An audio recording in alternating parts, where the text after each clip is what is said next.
The objectives of this session will be to explore cross-sectoral innovations, to diagnose education gaps, to reimagine pedagogies, to institutionalize land as a profession, and to promote creative learning approaches. So, introducing our speakers, Professor Prasad Pathak, who is the Dean of Research at Frame University.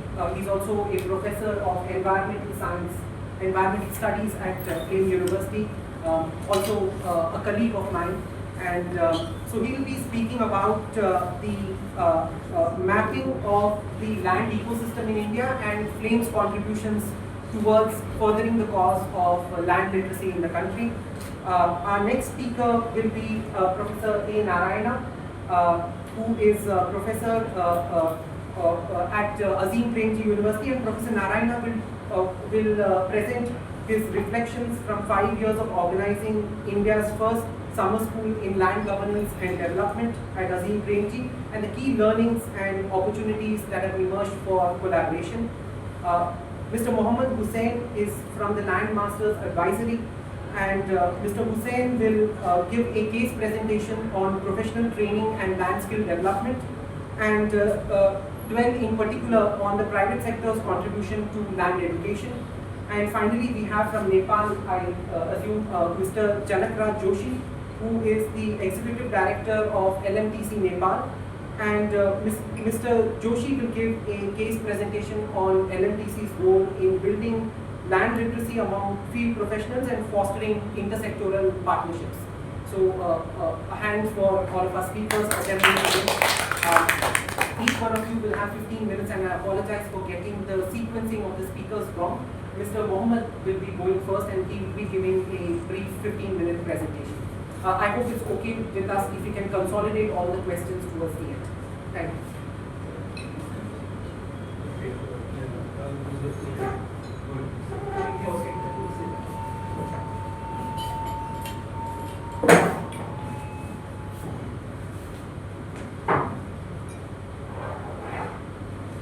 Good afternoon, ladies and gentlemen, and thank you, Chairman, for the wonderful introduction. And today we're going to discuss in aberration about a critical subject as the commercial commodity land, the value of land.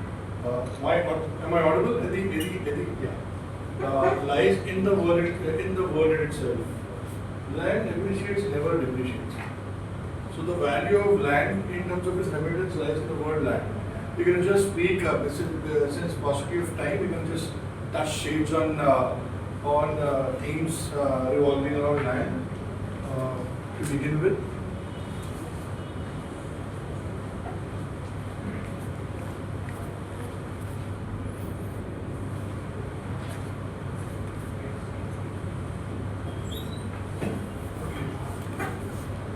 As said, the session theme aims to map and reimagine the national and regional ecosystem for land-related education.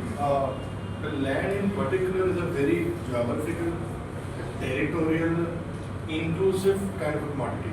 If you have to look at a commercial point per se. So, with every state, the narrative of how it functions as a commercial commodity changes. We can touch points on that as we progress at a broader canvas. Also, we can touch point on understanding perspectives on innovations in institutional and academic partnerships, where largely there's a gap that exists, and we can focus on that in a little brief.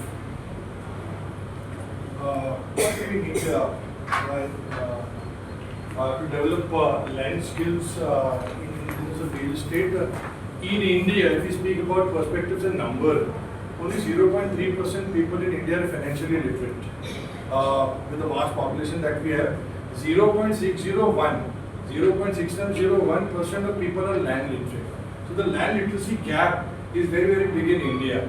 Just imagine as a point of percentage, there are 14.9 billion hectares of land in the world, excluding oceans, and about 4.8 billion land, which is after arable use for us. So we're nearing about 8 billion population in the world, So if you do the maths, about 0.60 hectares per person. Interestingly, even on the land that you stand, you don't know about the complexities that revolve around. Just to give you things in perspective, the house that you stand, if something happens to your house, there's nothing that is there for you because you're not the owner of the land. So initiatives from the government now is coming when it comes to vertical sandbar and all these things are concerned are coming up, but the awareness is less. Where is the gap? The field of the industry works on real estate. So the gap is in legal, in financial, and in technical areas. Guys who understand math don't understand titles. Guys who understand titles, they don't understand deal structure. People who understand deal structure, they don't understand the genesis of the structure in terms of how to collaborate all these together to form something called as the discipline of land. So that brings us to we need education. There are no institutes, colleges or universities that probably are giving a customized land education, especially in India. You might have bits and pieces. So when it comes to an academia setup, when it comes to an academia setup as concerned, let's say for example a college, university or a private university, the structure is academic, but if the person is not from the industry, there is a mismatch of understanding. That is the current scenario with most of the institutes at this point of time in India. There are exceptions. One probably there are institutes here in Gujarat. Since we speak about territorial, where the institutes are made by developers and run by developers. So therefore, the output, the call to action of output is far more greater with the institute of this kind. But the numbers are small. Let's get to the number aspect to understand things a little more in perspective. So there's an overall shortage about 2 million plus, which is expected to double in 3 years, or maybe more. This is a report that Naratico had launched in 2023. And legal, land, if you understand land in perspective, so land is an immovable commodity. It stays where it stays. It doesn't move anywhere. Unlike gold or cash or clothes, you take it and you keep it in your cupboard. Land doesn't move. So immovable commodity, it stands where it stands. So what are you buying? You're buying titles. So it's a business of title. It's a business of documents. Both the types. There are very, very less professionals who understand the legal aspect of land. There are even more fewer, lesser people who understand that it's a business, it's a transaction, it's an understanding of titles. The gap is big. Therefore, people from the real estate and people, the actual actors who are in the process of acquiring land, the pile-up is big. The delay is big. The industry suffers. Again, there are once you acquire land, there's something called as a survey. You do survey or an 11E of that. We lack India lacks technicians. India lacks. So there's an initiative from the government of India called as the Naksha program. The program is good. The program is implemented. There is shortage of drone survey mappers. In India. So again, even if there are government policies in structure at an implementation level, the gap exists. There are valuation. Now there is another critical aspect of valuation. Very, very few people understand how do you value land. It is not a traditional or a general way of understanding how a land is computed. There are other factors as well, and it is not generic. It is specific. Here in land, specific is terrific. That's how it works. But what is the percentage of people that understand of future? Of course, then you have monetization or use planning or development or deal structuring, or probably if you have an AIF, how do you create waterfall calculation? All of those structure is a large gap. There is a large gap. We spoke about the gaps. The gaps are in legal, the gaps are in technical, the gaps are in financial, the gaps are in systematic, even the gaps are in the gap. So a lot of universities or industry or in the institutes that I'm a part of, I see the academia structure is good. If we speak about the structure of the academics, the content of and the knowledge of the faculty or the board is a little below. Only for the simple fact, this is not a business. This is not a subject. If you are not from the business, you will be able to translate those gaps and those blind spots that are needed to understand if you have to succeed and be successful into the business of land and as a subject of land.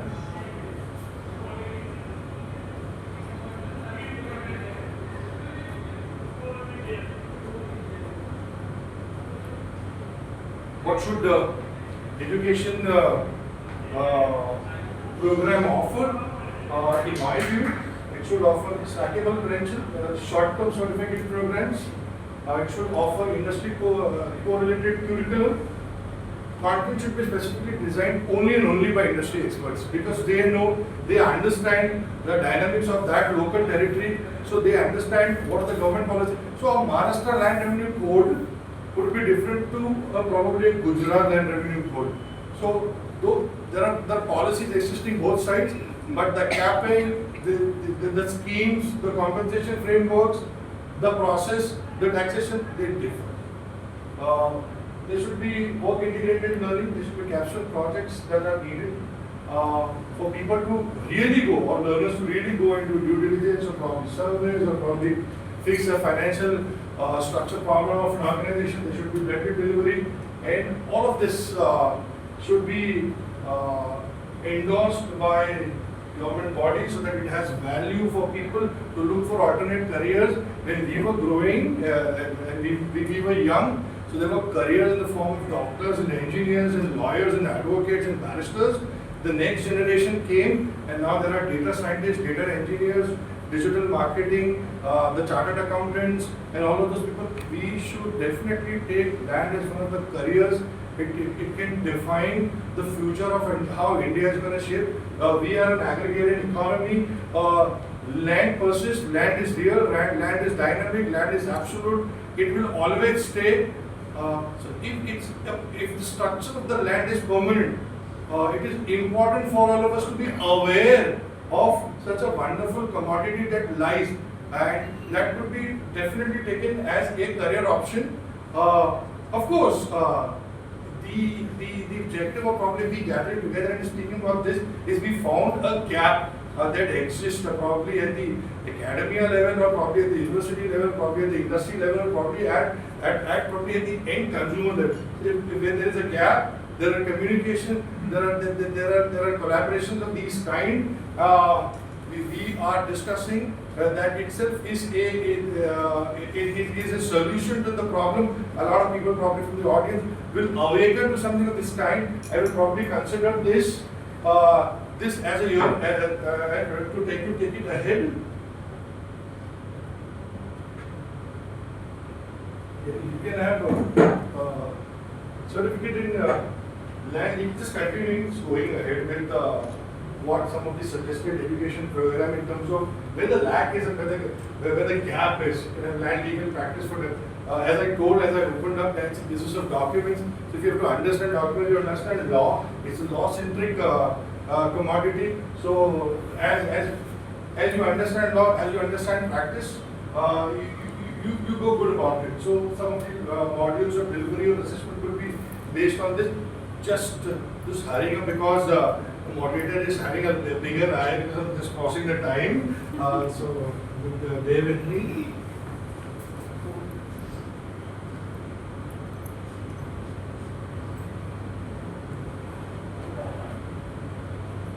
Yeah, a very big gap lies in surveying, especially with GNS and RTK kind of thing. We need labs and incubation centers for drone mapping demos in GIS projects. Very critical as the modern India is now getting digitized under the the LRP program, it is mandatory for people, for the policy to practice. In implementation, we need hands that is going to do and implement at a ground level. The gap is huge. The gap is huge. The system is good. I see a lot of positive and progress when it comes to the governance of Indian ecosystem, land ecosystem is concerned. The objective is the faster we can resolve this into action, the better the results and the better the objectives that will follow. Where this would come greaterly into action is, in my view, is in the tier 2 and the tier 3 and the tier 4 cities of India. Here the literacy is even more down. Women, they share in land, the succession acts, the power that they have when it comes to they taking their land. Small things, just as an acronym, for example, if you are aware about your rights, if there is an awareness at smaller, you will be in power. You will empower structures which will be good for your own family and for your own lives. When it comes to asset and wealth management is concerned.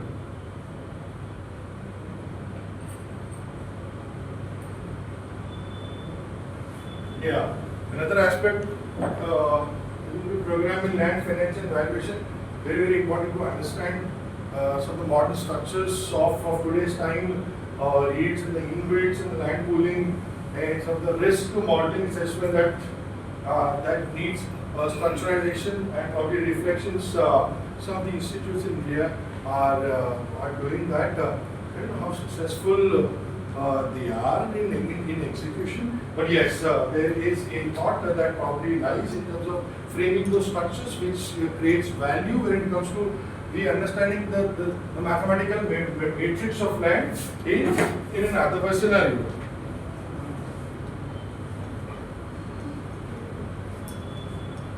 What should be the approaches that probably should be there? It should be case-based from real-world projects. You can have workshops, you can have simulations. The outcomes would be rather greater improvement in decision making and strategic planning. This should be continuous. This is an evolving subject where the foundations are the structures, policies, and framework. But as you dive into this, this has many layers. Land has many layers to it. It has, you see a land from all sides, it will show you something different. The character of the land keeps on changing from the different sides that you see at that point of time in terms of how you are using that land. So it's important to understand those aspects of land when it comes to training. So therefore the training has to be continuous. Of course, it has to be, if the programs are credentialized, it will add value to the entire structure. The role of private organizations shape and fuel the entire economy because they have the resource, they have the expertise, they have the knowledge, they have the local market intelligence which is necessary. You get somebody from Maharashtra or Mumbai or Karnataka or Bangalore or Chennai or Hyderabad and you tell them about GSRTC laws and probably how the working of Gujarat, probably from a Saran to a Thaltes to probably some of the other parts of Gujarat is, he will not have in isometric isolation numbers that probably goes when it comes to working is concerned. Therefore, the more localized it is, the more centralized it becomes and the more aligned it is with real factors. Yeah, so with that, we make some modulated thinking emerge into our thought line that it's good for all of us as stakeholders to understand land in dynamics. As I would like to quote it from the Atharveda, Mata Putro Pitaho Adivai. The earth is our mother and we should walk with nimble feet on our earth. So that as we take care of it, it takes care of us. With that I close and thank you very much for listening. You've been a good audience. Thank you so much, sir, for making the case for a 21st century agile industry-led curriculum. Professor Narayan. No, you are a presentation, right? Yeah. Since our next speaker, Professor Pathak, will be giving a presentation, the presenter will go first.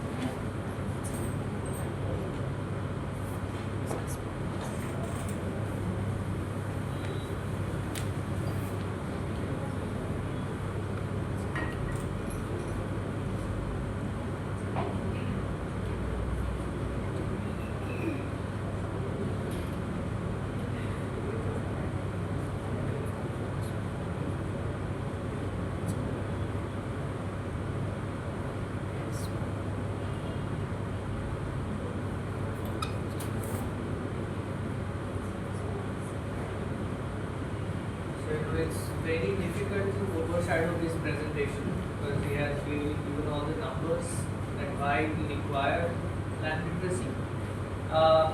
Something similar happened with us when Mr. Pranav, who is in charge of this whole conference which is happening right now, we invited him for a guest lecture. Then we thought that, okay, it's interesting about what he is doing, and we really don't know anything about it, right? Because I'm a GIS guy, got trained in surveying and whatnot, but then I never thought it is really linked with land mapping ever, because I am trained doing GIS for environmental studies, so I never thought land as an issue. But slowly what we understood while we worked for DRRMD and Swamitva and other schemes, that we ourselves being in this academia, we really have no clue what we are actually doing on ground. And what he mentioned exactly is true, that hardly anyone knows about their own land. They don't know how to read documents. And students which are coming out now, to give you a funny example, our Leo University address is gut number so and so, right? Majority of the times the students' parents do come and say that, sir, you have made a mistake in your address, it should be gate number so and so. And we have to tell them that no, this is a way we demarcate the land parcel and this is where our university is, right? And I'm pretty sure many of our staff members would also know that this is what it means. So, we are there to teach, even though we may not be experts. If we are on the stage, we know how to kill 45 minutes. So we are ready with the time. So then, one of the approaches we thought that we can create something on Move platform where anybody and everybody can learn something about land without paying anything, and it could be literally anybody. So we were fortunate enough to be allowed by Swayam portal to create this particular course. They liked it. There were several other applications out of which they liked this course, so we were fortunate in that sense. It's hardly 8 or 9 months since we have launched it, and there are around 1900 enrollments which we could see. And the concept was that, like me, there will be many others who would like to know about basics of land, how land is governed in at least India, and what are the intricacies of that. So we started with this. I will talk a little bit about our experience on this. So it's a non-credit course right now. So students cannot actually earn credits on this, but they can learn a little bit. There are 7 modules, which is approximately 30 to 40 minutes each module. And it is self-paced. So once you enroll, then you can continue with your own understanding, and each module will have its own reading material, will have its online references, and will have some questions at the end where you can test your understanding. Right? So this course is divided into Introduction to Land Governance, Land Rights and Ownership, and here you will see a large amount of things which we really in our daily life really don't consider. For example, there were sessions just before this about women and land rights and several things. And so we are not aware of that. So gender land rights, community land rights, so there are common lands, all these issues we have kind of introduced in this particular course. We also talk a little bit about land market and economic development. there is land and sustainable development goals. So at least like FLAME, the students who are graduating from environmental studies, they are interested in stuff like carbon markets and all. But when you are thinking about those projects, land is where your projects will evolve. If you don't know anything about land, everything is hypothetical. So then we thought that okay, based on their career perspectives also, we can link land with SDGs and other projects which we are working around. So those kind of aspects we have covered. And I will present you the data. So who has been looking at our course? So 53% of the enrolled people are our students, but 47% are working people. In terms of kind of education level they have, 31% are masters, 28% are bachelors, 3 years degree, and then there are other mix which are there. Somehow commerce related people are more in that, and I think you may resonate with that there is money, so people want to understand about that. There are some people in arts and humanities and then science, and then it reduces as you go to other disciplines if you look at their education background. Young crowd is more, people who are in 20s and 30s, they are more enrolled than the other age groups. And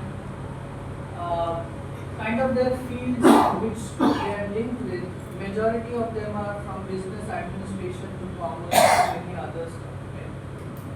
So this is a mix of the people which are taking this course, and if you look at it from which organizations they are from various organizations, from private entities, income tax department, to smart city related people, from SET, and also people have taken this course.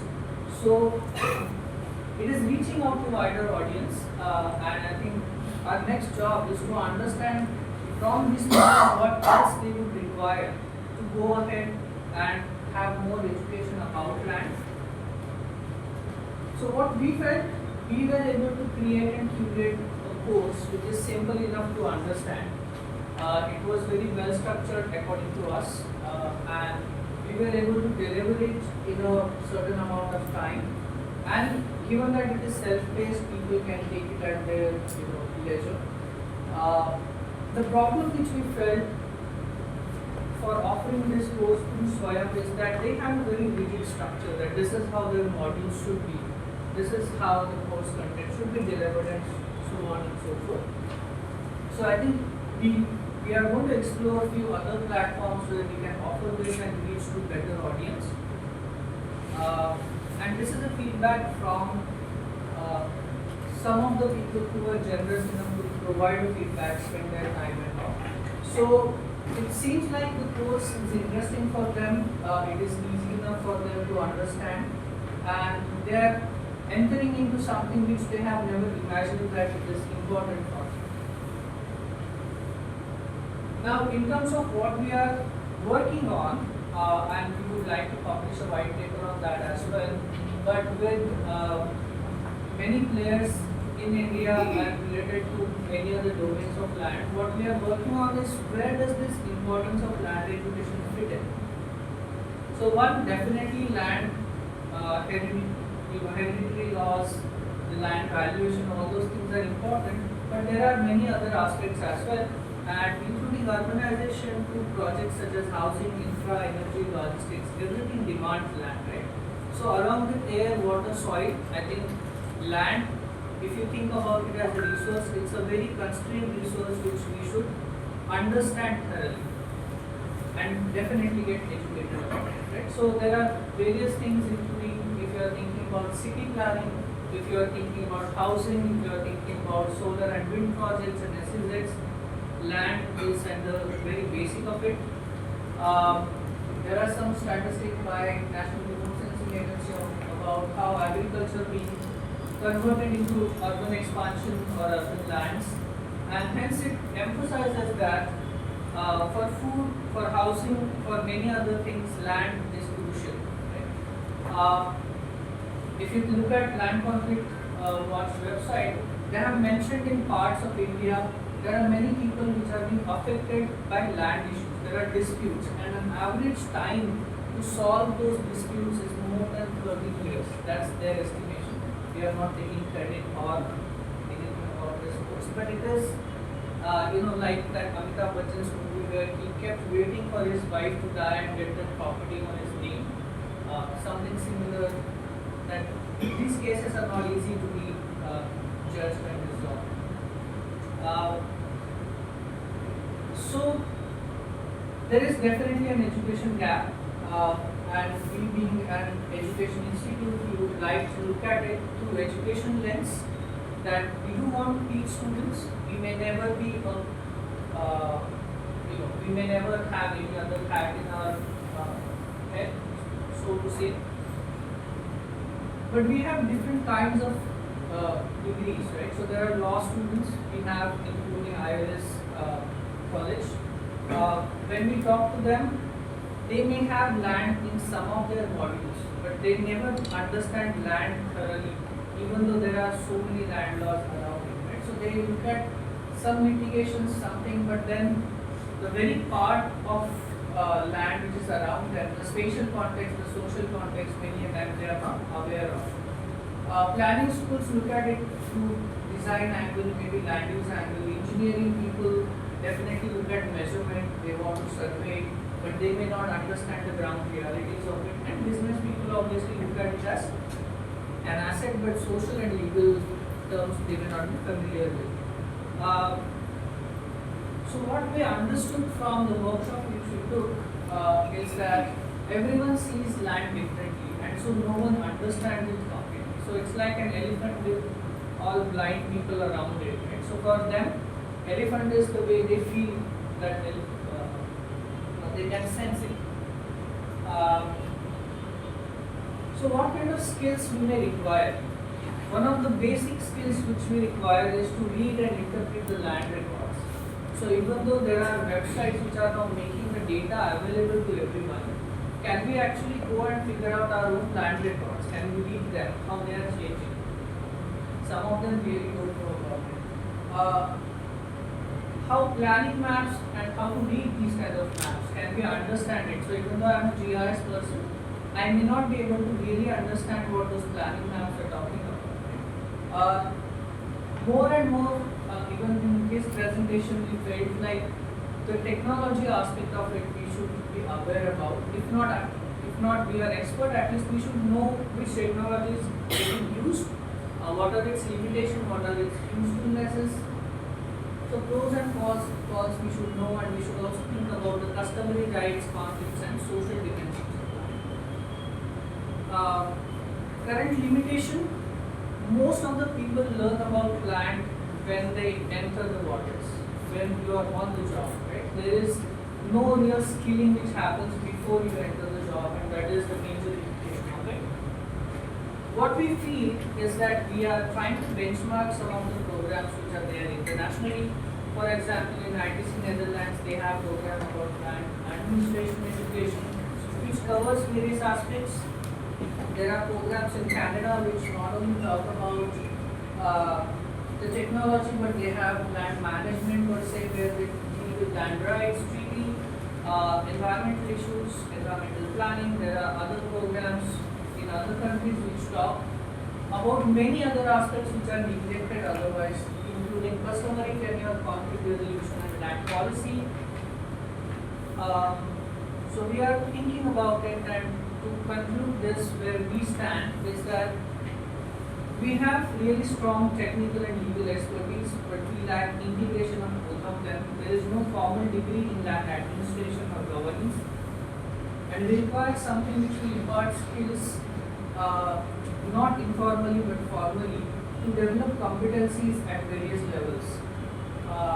So I will end with this particular quote saying that, it was an interesting quote, that land is everywhere in our work except in our education. So I think we want to take it up and develop programs which are more useful. And pretty soon I think we will have one at Flame, where all the big wigs will be coming and talking to some of the participants, and we will take it from there. So thank you so much for listening. Now we can sit. Now we can sit. Yeah. Oh my goodness. Okay. You don't have.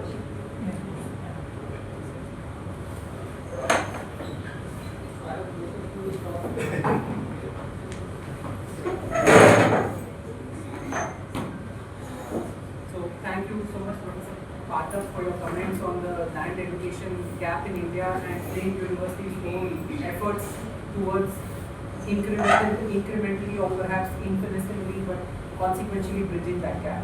Now we'll be having a panel discussion involving our two remaining speakers as well. So Professor Narayan, if you want to share your thoughts. Good afternoon. Let me just give you a context before I would like to say what I would like to say.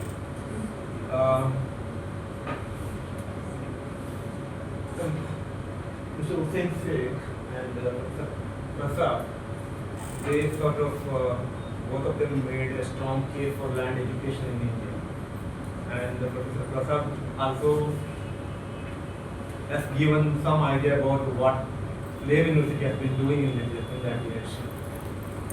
So the genesis of this idea of land education in India goes back at least to 2014, when the World Bank undertook a project called a land governance assessment framework in India. So the World Bank had a framework called LGAF, Land Governance Assessment Framework, and they wanted to use that framework to assess land governance in states in India. Finally, 5 states agreed, and Pranab Chaudhary was the coordinator for Odisha, and I was the coordinator for Karnataka. So after 2 years, we completed this project, and then this question arose: what next?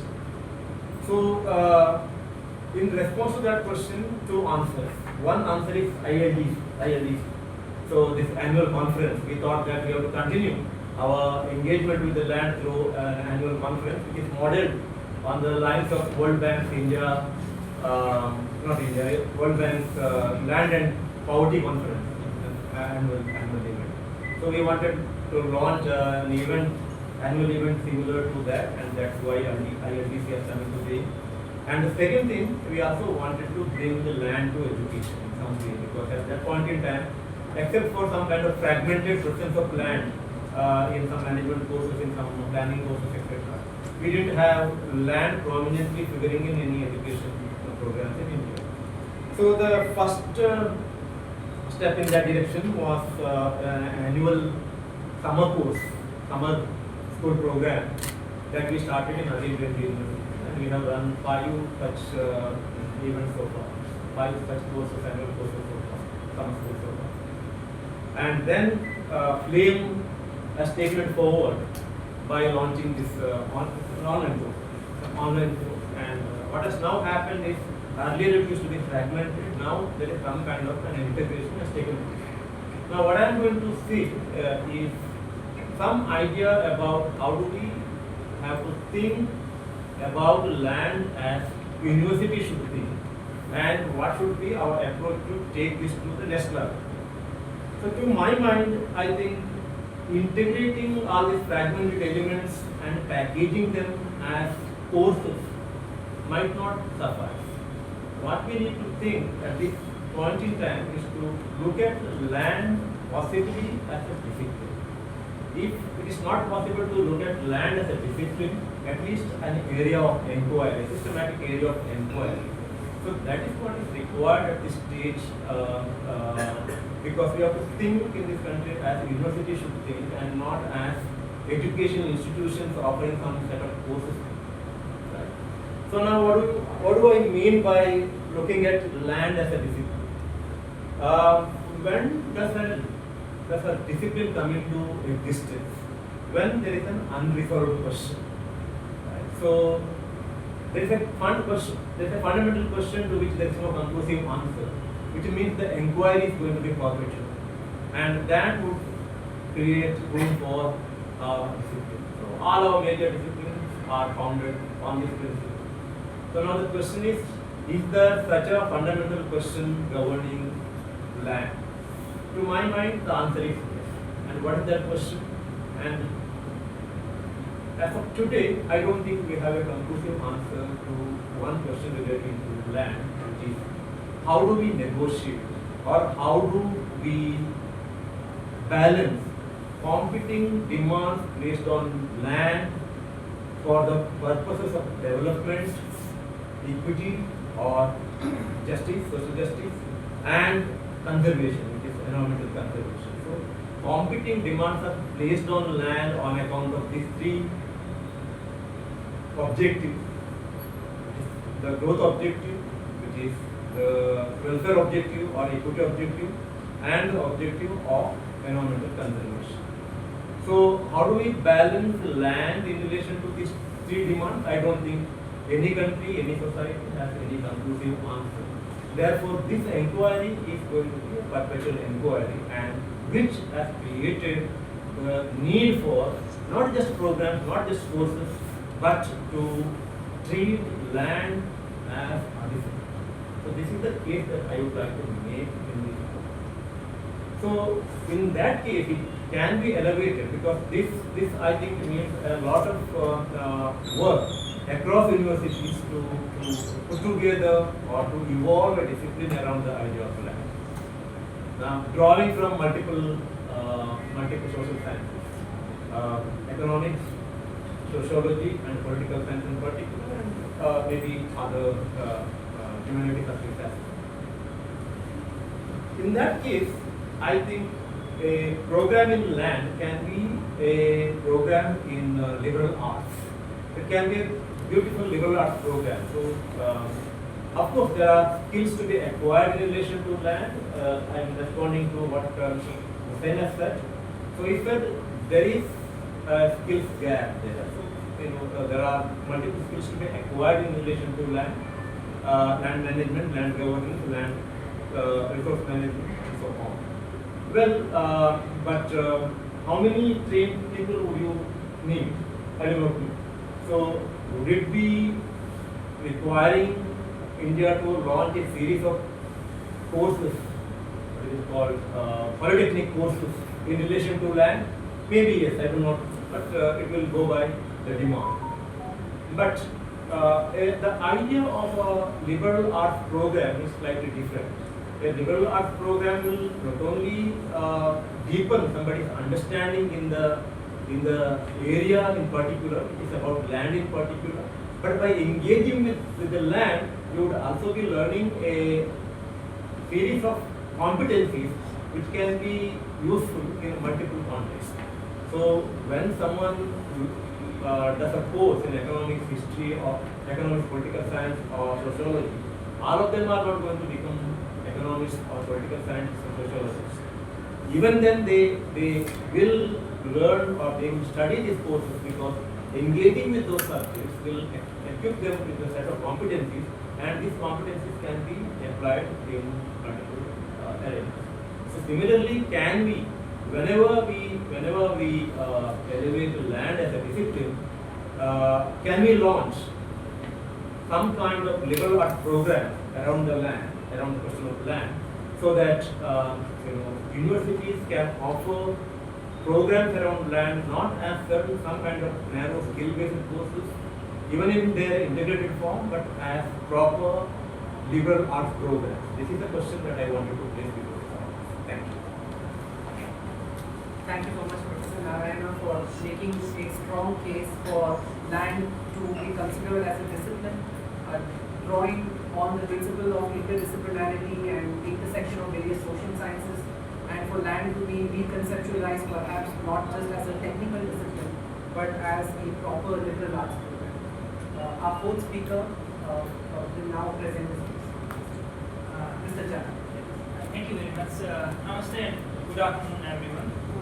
My name is Janakraj Joshi, and I am from Land Management Training Center, that is an institution under Ministry of Land in Nepal. So this is a government institution, especially dealing with capacity development in the sector of land management, land administration, surveying, mapping, and GIS and related stream. Last year, Mr. Puna visited Nepal and our institution, and we have a very good discussion. He visited here and he requested us regarding this program and invited us here to have some sharing regarding what we have been doing to expand land literacy in Nepal. So my talk will basically focus on what we have been doing in Nepal regarding land literacy. First of all, let me very humbly inform this very elite mass that we have been running master's degree course in land administration. We are also well known about the necessity of specialized course in land administration because the situation is similar as Professor and as my friend from Landmaster already mentioned. We also do not have much land professionals who really knows land. We have land administrator. We have several other professionals related to land, that is land lawyer, but they do not know about the land and the philosophy behind the land and this all land ecosystems. That is why we have initiated this program in Nepal 2019 in collaboration with Kathmandu University. My colleague from Kathmandu University is there. So this is one. We have several academic courses related to land. That is the geomatics engineering that basically focus on the technology, GIS, remote sensing and everything. And two master's degree courses. One is master's in land administration and another is master's in geoeconomics. Similarly, some other long-term professional courses that solely run by the government, the land management training center. And this is related to the academic course and academic courses offered by the joint collaboration of government in collaboration with the academic institutions, Kathmandu University and others.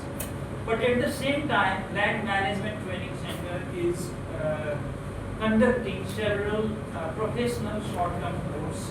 Around 31 different courses we have, as Professor just mentioned, some of the courses. The similar nature of the courses, but most of the courses focuses on the capacity development of the professionals working in the government, that are land professionals, surveyors, and so on. Since last years, we have some elaborated and some expanded field of our course delivery and our services. We expanded this to the different other sectors, the multi-sectoral environment in the government. What we felt that, as mentioned earlier, most of the court cases related to land or land-based resources, they are based on. But the disputes in the courts or the society, that takes quite long to get resolved. That is because of the land education and its lacking in such professional organization, even in the courts. So we have a very innovative course for district level judges or the other legal professionals. Those are working in the issues of litigating these kind of land related issues. So we conduct the several dedicated course for lawyers and the judges. Similarly, what we see in local level, most of the people, their livelihood depends on the land. Land is not only the technical issues as already mentioned. This has several multifaceted dimensions. It's emotional issues, it's social issues, cultural issues. Even the people used to worship the land and land-based resources, natural resources. By the way, many of you have already watched Kantara. Yeah. So there you can see the one of the case very nicely shown and illustrated there. So this is very multifaceted discipline that land is involved.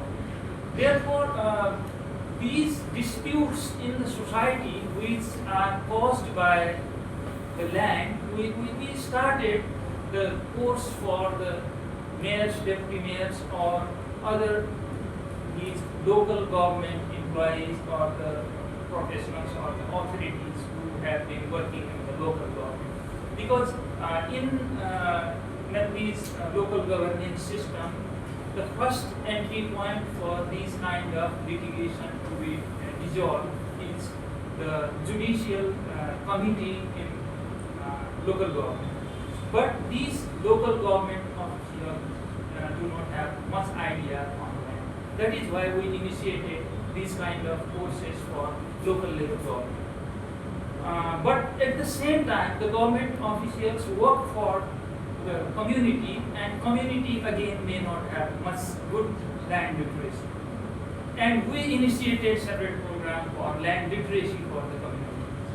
What we did is we selected several volunteers from different community, and we trained them as a master trainer. We have dedicated course for those master trainers. These master trainers went to the districts or levels, and they, in their district, they select several volunteers from different communities. And those master trainers train to the community leaders.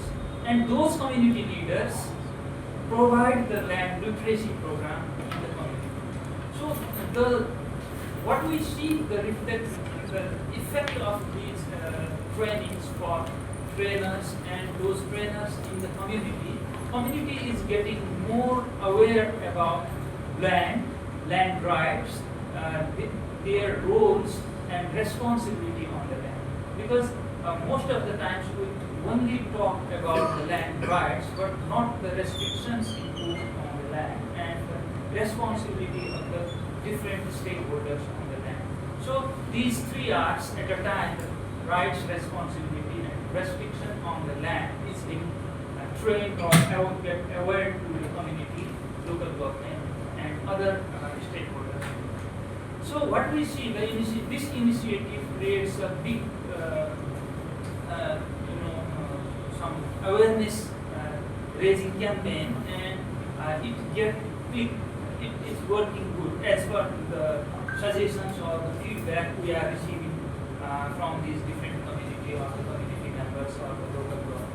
And we are asked to expand our program to different communities and different local governments as well. Because as a government institution, we have a limited approach. We are based in the Kathmandu center, the capital of the Nepal. But in each and every local level, we have 753 local governments. We cannot reach individually all of these local governments. So we are collaborating with different agencies like NGOs or the local community or others to take this program further in the community.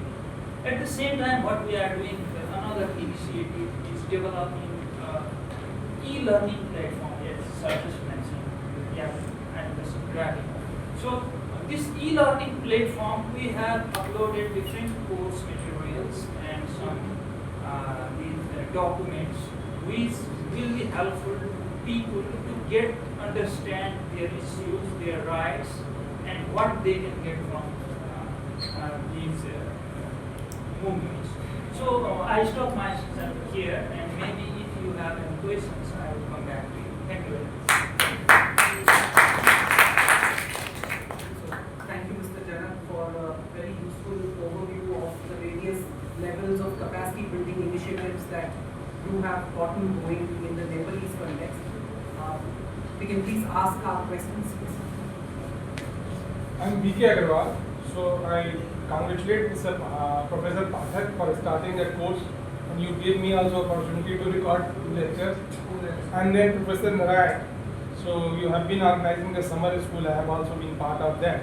So it's very interesting because I also always feel that something should come in the educational institution, because I always say that land sector is too important to be left to the government on.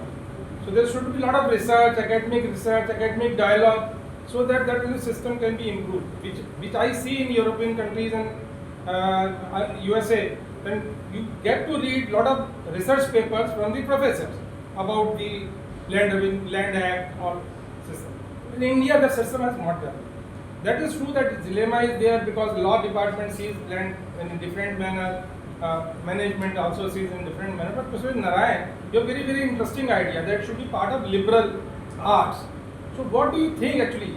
At present, we see that courses around about land administration or land governance or land economics or land laws.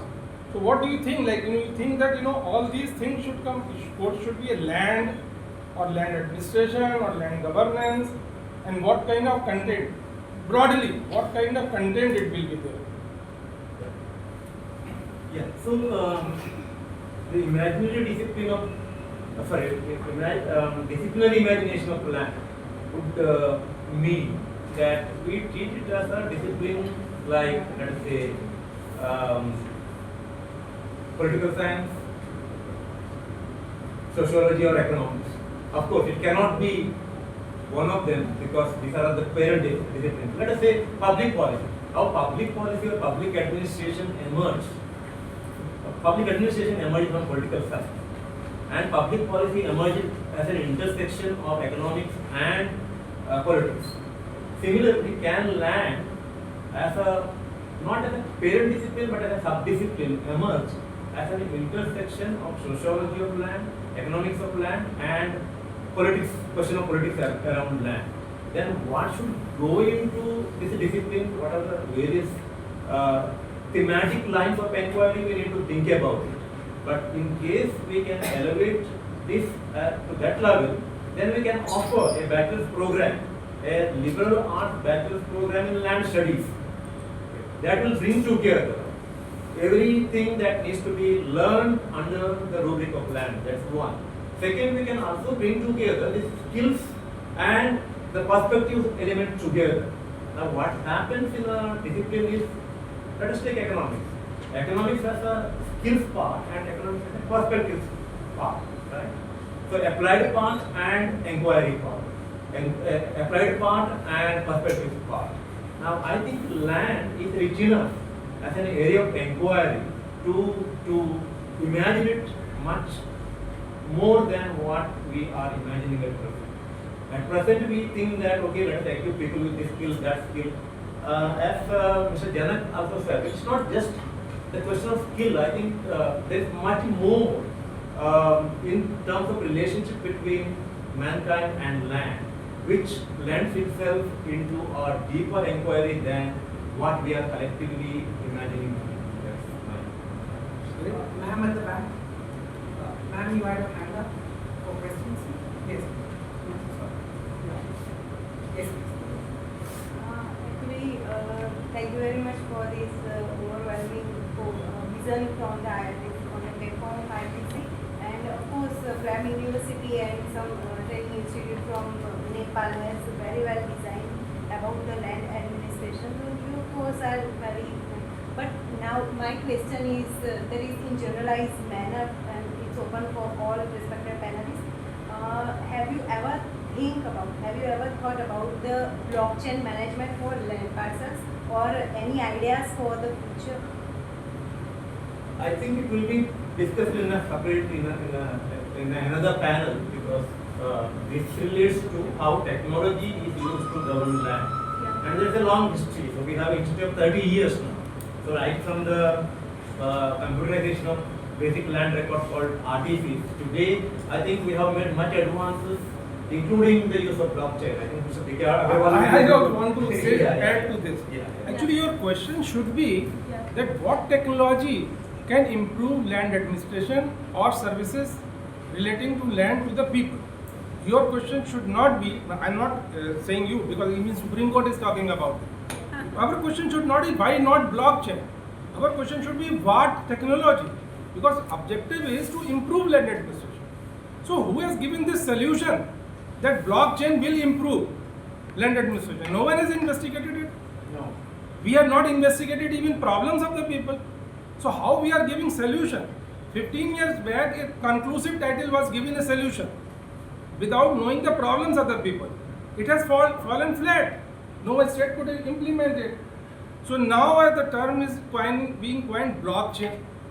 Who has said that blockchain is relevant or land administration? First, we have to investigate that. So, question should be, what can improve our land administration? Second question may be that what technology can improve our land administration? So, actually, after all, is there more pros?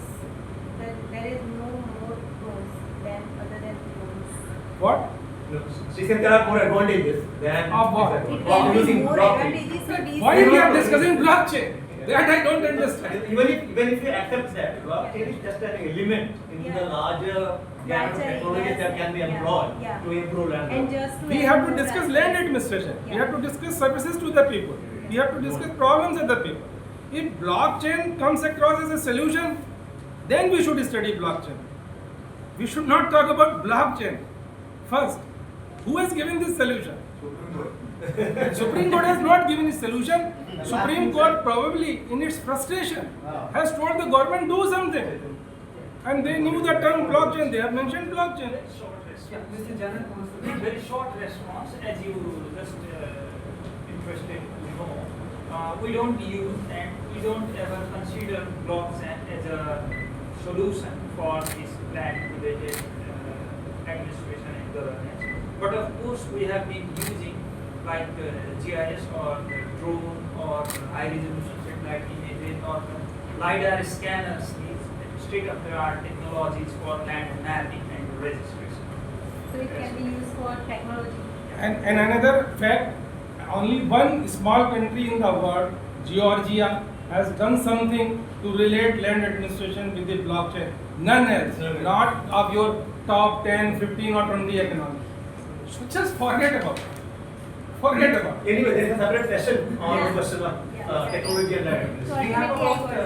We have about 5 minutes, so we can take a quick round of questions. I have a very small point. You name a number of disciplines. I really like the idea of a liberal arts approach.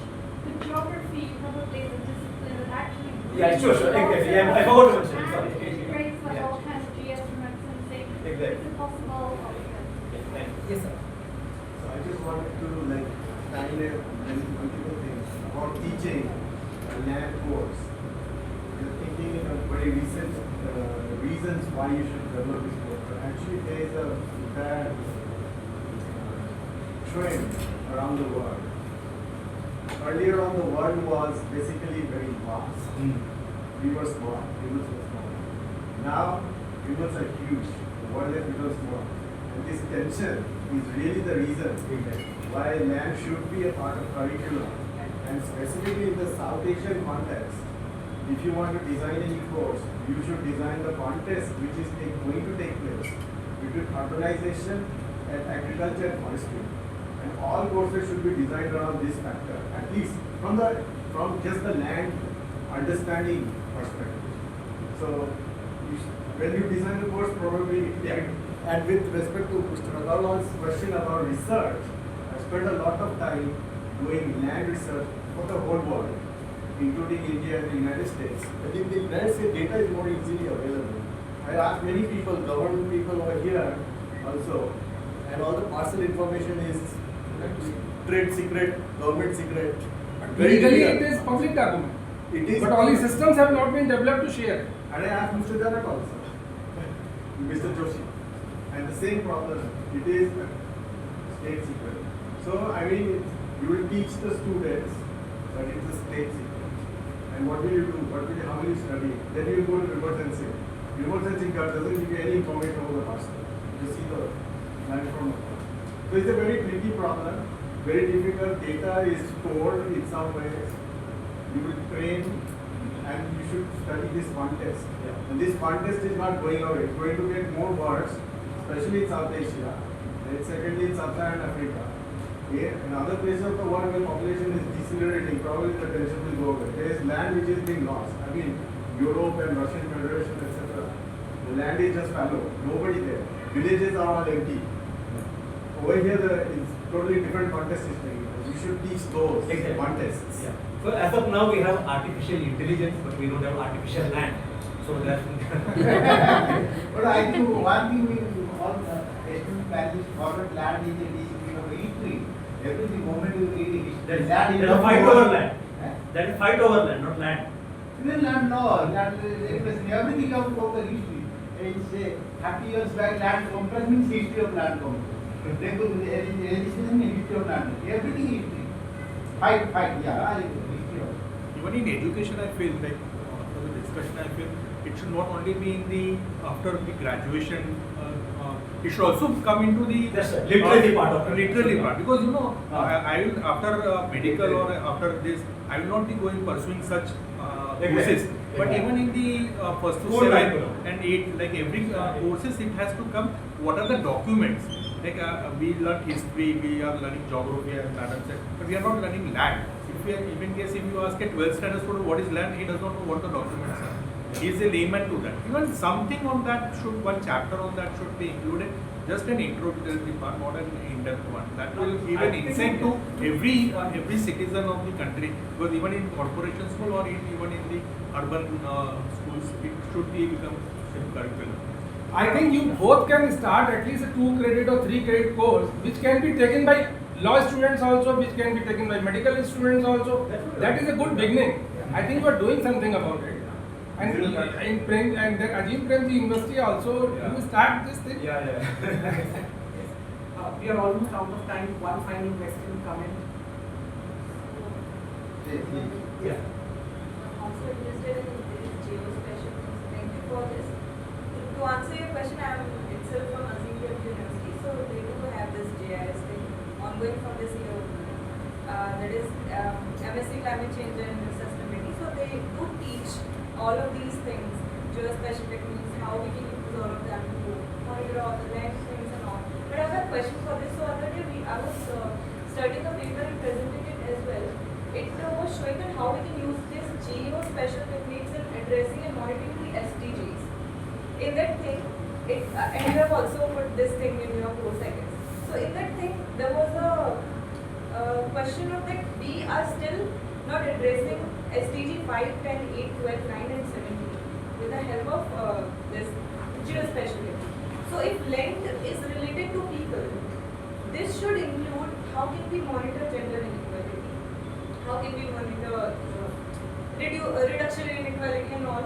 So like he said that we can physically see land with these techniques, we can physically see all the stuff, but how to see all those social terms with the help of geospatial techniques, and how to monitor all of them accordingly.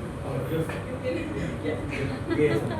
I think as you know, he mentioned that parcels are still a secret. I think it's not secret, it's just that we don't have enough technology to put it out there so that we are confident enough about our data quality.